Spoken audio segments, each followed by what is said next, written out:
Welcome to the Learning Pines YouTube. We hope this video helps. You begin by sorting the list because order determines the median. Once sorted, count how many values there are and call that n. If n is odd, then the median is the single middle value at position, n plus 1, /2, so you can grab it directly.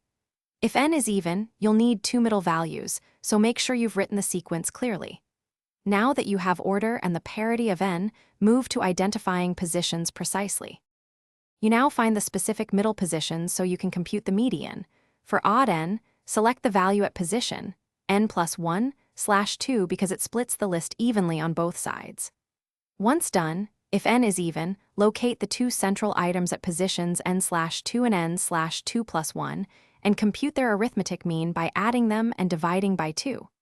Make sure to use the sorted list values, not original positions, because that ensures the median reflects central tendency. You finish by recording the median exactly as calculated. If the dataset requires rounding, do so afterward, not before computing. Then verify. Count how many values lie below and above the median to confirm it balances the split you expect.